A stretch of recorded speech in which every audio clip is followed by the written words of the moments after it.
জোহার জয়মল্লীবাসী, আমি মঙ্গল। আপনারা দেখছেন দ্য বেঙ্গল টিভি। আজকে যে বিষয়টি নিয়ে আলোচনা বা আপনাদের যে ভিডিওটি দেখানো হবে সেটি হচ্ছে এলপিজি, লিবারেলাইজেশন, প্রাইভেটাইজেশন এবং গ্লোবালাইজেশনের উপর তথা উদারীকরণ, বেসরকারীকরণ এবং বিশ্বায়নের দুষ্পরিণাম কীভাবে সমাজে সৃষ্টি হয়েছে এবং তা নিরন্তর 1990 সাল থেকে আজ পর্যন্ত একইভাবে চলে আসছে এই এলপিজি এর দুষ্পরিণাম। চলো ভিডিওটি দেখা যাক। पूरे हरियाणा में 300 से ज्यादा स्कूल बंद हो गए हैं। पूरे देश में 50,000 से ज्यादा स्कूल बंद हो गए हैं और ये तो शुरुआत है। सरकार तो छाती ठोक के कह रही है कि और स्कूलों को बंद किया जाएगा, टीचर्स की पोस्ट को खत्म किया जाएगा। इसलिए गांव वाले अलग अलग गांव में प्रोटेस्ट कर रहे हैं इसके खिलाफ। अरे यार, गांव वाले तो पागल हैं, किसी बात की पूरी जानकारी है नहीं, बस प्रोटेस्ट कर दो शुरू। एक बात बता, जब कोई भी आदमी अपने बच्चों को सरकारी स्कूल में पढ़ाने को तैयार ही नहीं है तो उन स्कूलों का करेंगे क्या? कर दो बंद। एक बात बता, तू अपने बच्चों को सरकारी स्कूल में पढ़ाएगा? मतलब मैं अपने बच्चों को सरकारी बस में नहीं भेजता तो सरकारी बसों को खत्म कर दो। मैं अपने बच्चों को ट्रेन में नहीं भेजता तो ट्रेन को खत्म कर दो। मैं अपने बच्चों को सरकारी स्कूलों में नहीं भेजता तो सरकारी स्कूलों को खत्म कर दो। मेरे तो बच्चे ही नहीं हैं तो सारे देश के बच्चों को खत्म कर दो। ये क्या लॉजिक हुआ? अरे तू अपनी छोड़, एक बात बता, सरकारी स्कूलों में जितने टीचर्स हैं क्या वो अपने बच्चों को सरकारी स्कूलों में पढ़ाते हैं? उससे भी बड़ा सवाल यह है कि वो अपने बच्चों को सरकारी स्कूलों में क्यों नहीं पढ़ाते हैं? क्यों नहीं पढ़ाते? क्योंकि सरकारी स्कूलों को पढ़ने लायक नहीं छोड़ा गया है। स्कूलों में टीचर नहीं है। शायद ही कोई ऐसा स्कूल हो जहां पर जितने टीचर्स की जरूरत है उतने टीचर हो। बैठने के लिए ढंग की इमारत नहीं है, कमरे नहीं है। कई स्कूलों की तो छतें गिर जाती हैं जिस वक्त क्लास चल रही होती है। पीने तक का पानी नहीं है, बैठने के लिए बेंच नहीं है। यहां तक कि टॉयलेट तक भी ऐसे होते हैं कि अगर कोई चला जाए तो मरीज बन के वापिस आए। ऐसे स्कूलों में कौन अपने बच्चों को पढ़ाना चाहेगा? अरे यार, ठीक है, सारे स्कूलों में अच्छी व्यवस्था नहीं है, लेकिन बहुत सारे स्कूल ऐसे हैं जिनमें सारी व्यवस्थाएं हैं और स्टाफ भी पूरा है। वहां टीचर्स कितना पढ़ाते हैं बताइयो? हाँ, सही बात, ये बात सही कही। अपने शहर में भी और बहुत सारे शहरों में, अलग अलग स्टेट में कई स्कूल ऐसे हैं, सरकारी स्कूलों की बात कर रहा हूं मैं, जहां पर स्टाफ पूरा है, ठीक ठाक व्यवस्थाएं हैं, साफ सफाई है, इमारतें वगैरह, बिल्डिंग्स वगैरह अच्छी हैं। उन स्कूलों में जाके देखो। आप टीचर्स की बात करते हो, अधिकारियों के बच्चे भी उन सरकारी स्कूलों में पढ़ते हैं। उन स्कूलों में एडमिशन के लिए सिफारिशें लगती हैं, एडमिशन नहीं हो पाते। कौन नहीं चाहता अपने बच्चों को सरकारी स्कूलों में पढ़ाना? कोई सरकारी स्कूलों को बनाए तो ऐसा जिसमें लोग अपने बच्चों को पढ़ाना चाहें। तो बना लो। जब सरकारी स्कूल के टीचर्स बच्चों को अच्छा पढ़ाएंगे तो सरकारी स्कूल अपने आप अच्छे हो जाएंगे। बता, क्यों नहीं टीचर्स बच्चों को पढ़ाते? मुझे एक बात बता, तू जंगल राज में रह रहा है या एडमिनिस्ट्रेटिव सिस्टम में रह रहा है? मतलब ये जंगल राज में होता है, अपने आप ठीक कर लो, अपने आप हो जाएगा, अपने आप सही हो जाएगा, अपने आप गलत हो जाएगा। शेर की मर्जी, जिसको मर्जी खा जाए, जिसको मर्जी छोड़ दे, उसके मूड के ऊपर है। ये हिरण की कैपेसिटी है, शेर से तेज दौड़ सकता है तो बच जाएगा, नहीं तो उसका शिकार हो जाएगा। ये होता है जंगल राज। एडमिनिस्ट्रेटिव सिस्टम, प्रशासकीय व्यवस्था पता है क्या होती है? जहां पर कोई जवाबदेही होती है, कोई हायरार्की होती है, कहीं चेक एंड बैलेंसेस होते हैं। प्रशासकीय व्यवस्था पता है क्या कहती है? अगर आप टीचर नियुक्त करते हैं या किसी भी महकमे में कोई भी कर्मचारी नियुक्त करते हैं तो वो अपने आप काम नहीं करेगा, उससे काम करवाना पड़ेगा। इसलिए चेक एंड बैलेंसेस होते हैं, जवाबदेही तय की जाती है।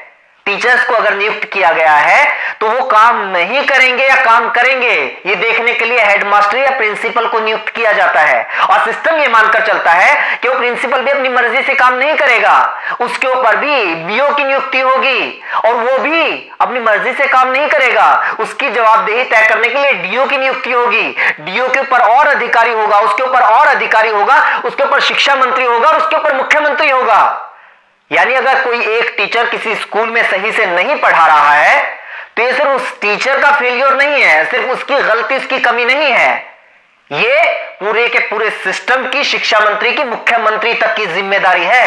ये पूरा का पूरा सिस्टम जब कोलैप्स होता है तब जाकर कोई कर्मचारी अपना काम सही से नहीं करता है।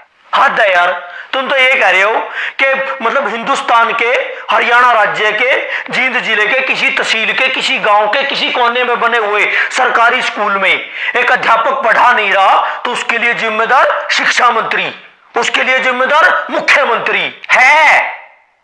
उसका काम ही ये है। अगर शिक्षा मंत्री को ये नहीं पता है कि उसके टीचर्स ढंग से काम कर रहे हैं या नहीं कर रहे हैं, उनकी क्या जरूरतें हैं, क्यों अपना काम सही से नहीं कर पा रहे हैं, क्यों उसके स्कूलों से बच्चे कम हो रहे हैं, तो किसकी जिम्मेदारी होनी चाहिए? किस बात का शिक्षा मंत्री है वो? अगर वो अपने स्कूलों को सही से नहीं चला पा रहा है तो उसको हटाओ नौकरी से, किसी और को लगाओ। और क्या बात करते हो, सरकारी स्कूलों के टीचर्स अपना काम नहीं करते?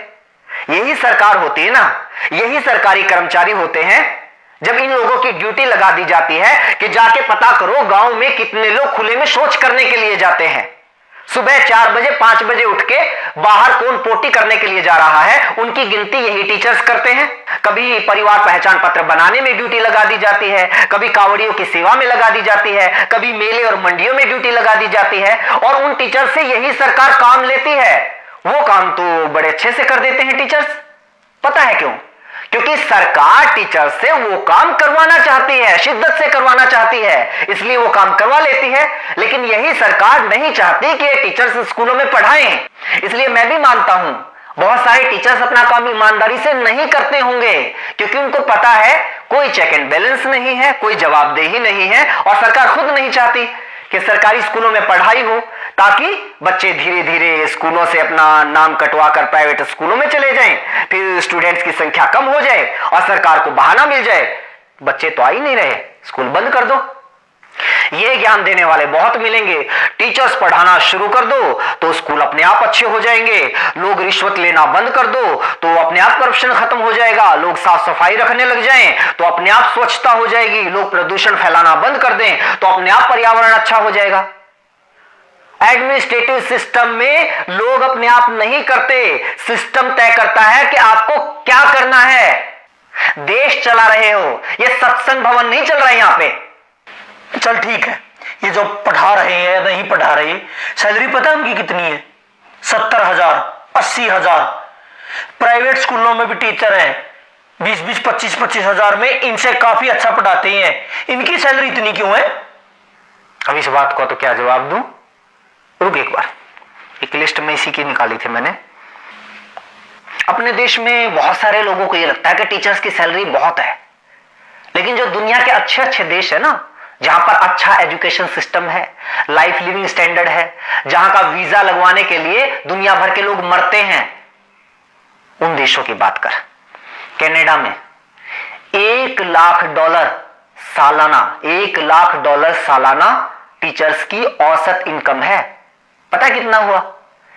1 लाख को 80 से गुणा कर 80 लाख रुपए सालाना। बता महीने की कितनी सैलरी हुई?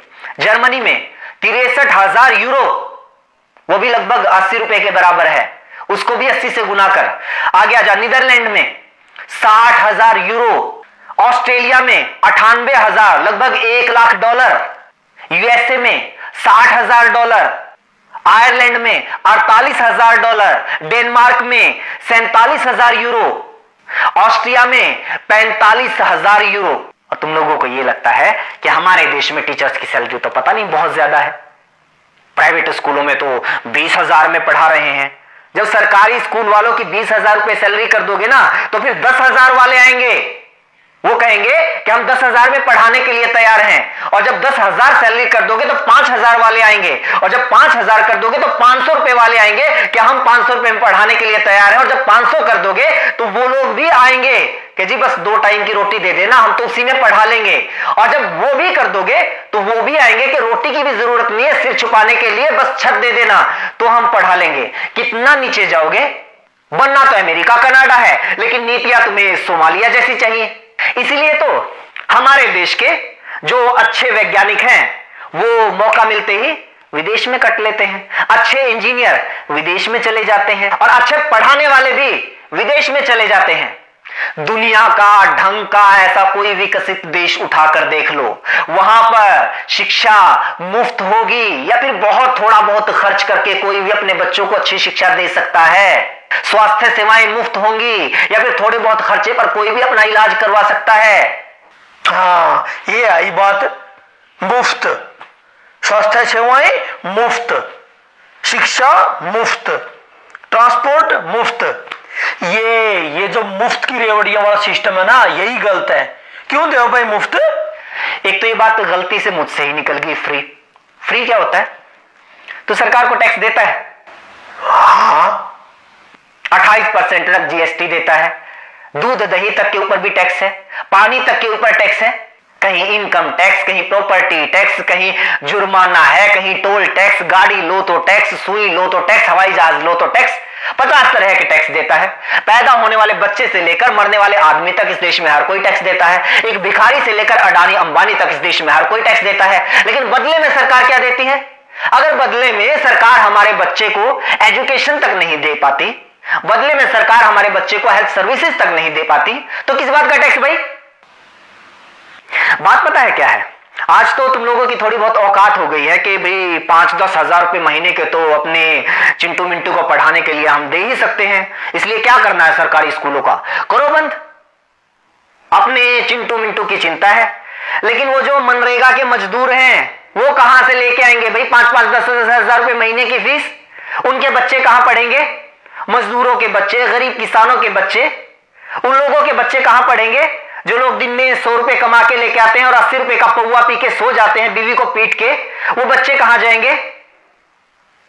अगर ऐसी ही सोच कुछ साल पहले और लोगों की होती तो ना तो किसी मल्लाह के बेटे को अब्दुल कलाम देश के राष्ट्रपति बनना था और ना ही किसी चाय बेचने वाले के बेटे को प्रधानमंत्री बनना था।